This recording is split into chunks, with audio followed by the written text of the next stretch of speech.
Hello, it is Reviews Day Tuesday, and this week it is time for some more Mouse reviews. I have yet to finish How Green Is My Valley, so unfortunately the Quiet as Mouse book club is going to continue to be pushed back for a few more weeks probably. But the good thing about that is that I have got back into the habit of reviewing things that aren't books, which I was out of the habit of doing for quite a while. Today is kind of a Shakespeare special. I have seen a few Shakespeare productions over the last couple of weeks. I'm going to talk about 2 plays and a TV adaptation. So I'm sorry if you don't like Shakespeare, because I'm going to talk about nothing but Shakespeare for the rest of this video. So first I'm going to talk about Romeo and Juliet at the Garrick Theatre on Charing Cross Road in London. This is the programme for that. It's a bit boring.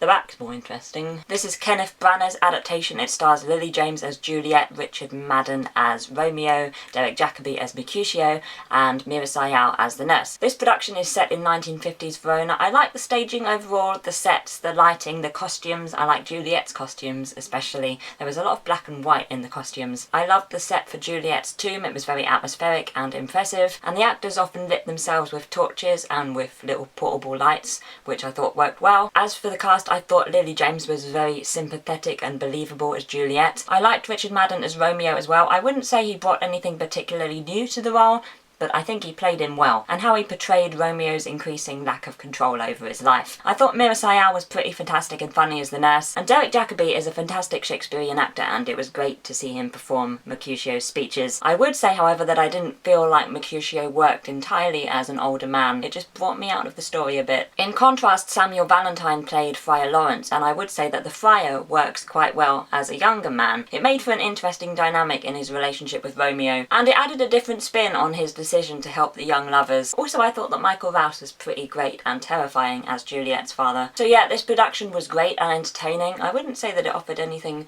particularly new or exciting, but it was good and fun. I will give that production of Romeo and Juliet 3.9 out of 5. So now I'm going to review Shakespeare's Globe's new production of A Midsummer Night's Dream. This is Emma Rice's first production as artistic director of the Globe. It's a fun, modern take on the play. Helena is gender swapped to be Helenus, which I really enjoyed. It adds a great new aspect to his relationship with Demetrius, and to Demetrius's rejection of him. The mechanicals are mainly gender swapped as well, so they're a team of female volunteers and one bloke. And they're Globe stewards as well, which I thought was pretty fun, although it's not the first time that's been done. But I enjoyed the mechanicals' final performance, which I often don't enjoy, so yay. Overall, the modern touches were pretty fun. Oberon told Puck that she, because she was gender swapped as well, would recognise the young lovers not by the Athenian garments they wore, but by the hipster garments they wore. The only time when the modern references fell a bit flat for me was when the actors were singing modern songs. I quite often found that a bit cringy, but overall I thought the production was funny and fun and entertaining. I would say that if you're looking for a traditional Shakespeare's Globe production, then this probably isn't the one for you. It has lighting and sound design, the actors are wearing mics, which has never happened before. I would say that these things worked for this production, but I wouldn't want every production at the Globe to have these things. But yeah, the show was fun. I will give it 3.7 out of 5. And now finally I am going to review